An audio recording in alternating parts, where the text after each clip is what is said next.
Olá, meu nome é Joelma Reane Dantas, eu sou mestranda em Direito, especialista em Direito Público e advogada, e trarei agora 5 temas de TCC e projetos de pesquisa sobre análise econômica do direito.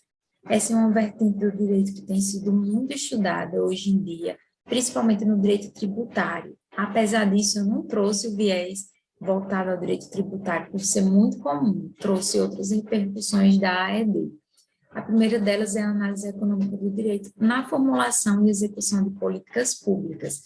Há um autor bem conhecido que trata sobre esse tema, o nome dele é Richard Posner.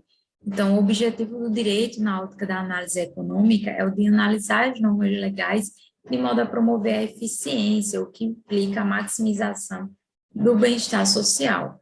Nesse caso, leis ou políticas públicas mal elaboradas levam a insegurança jurídica, reduzindo o bem-estar, em sentido de modo que o uso da AED para a proposição legislativas e políticas públicas em geral é essencial. Então, apesar da implementação de políticas públicas de forma discriminada, a AED vem para trazer esse aspecto mais voltado à eficiência, certo? Então, bastante interessante a sua desenvoltura ali na implementação e execução do ciclo das políticas públicas. O tema seguinte é a LINDB, sob a ótica da análise econômica do direito. Nós temos o artigo 20, 21 e 22 da LINDB, que traz a necessidade do órgão julgador se atentar para as consequências práticas da decisão, decidir com base nas consequências daquele ato decisório. Então, isso também é uma repercussão da análise econômica do direito, uma vez que os principais desafios para a aplicação desses dispositivos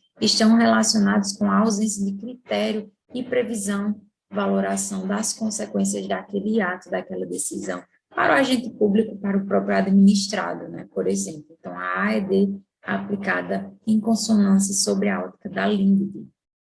Depois nós temos a análise econômica do direito de família para Richard Posner. Ele tem uma obra que trata do direito familiar e direito sexual. O Richard Posner se dedica à discussão de aspectos econômicos presentes no direito de família. Ele afirma que a instituição central do casamento é a família, um relacionamento que para apreensivamente sobre as fronteiras do contrato. Assim, um capítulo sobre o direito de família é a sequência natural do direito do contrato.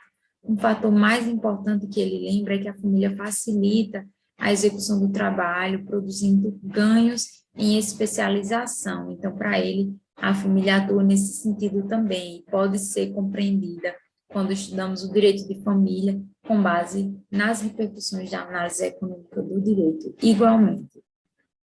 Depois nós temos o direito ambiental na seara econômica e o desenvolvimento sustentável na política nacional do meio ambiente. A ordem econômica prevista ali no artigo 170 da Constituição traz entre os seus princípios a proteção ao meio ambiente.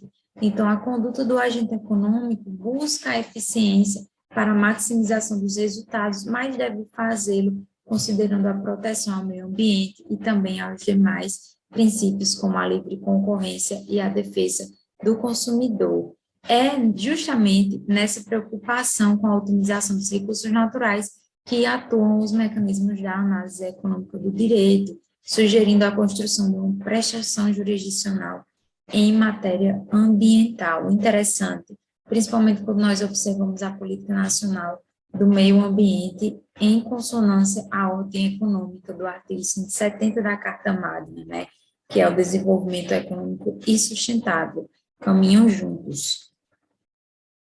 E, por fim, com base na análise econômica do direito, assim como bem atuante no direito tributário é a análise econômica na dosimetria da pena.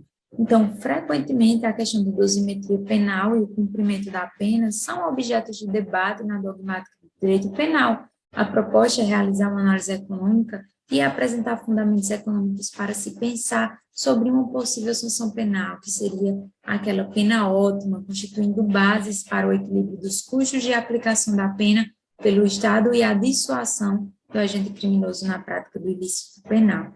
Temos, então, a AED aplicada ao direito penal, notadamente a dosimetria da pena, no aspecto voltado à economia, ao direito econômico. Então, a AED tomando um rumo bem evidente no desenvolvimento da academia também, no aspecto do ramo do direito, especialmente do direito penal, administrativo, tributário, familiar, nas políticas públicas e diversas outras repercussões, como nós já vimos.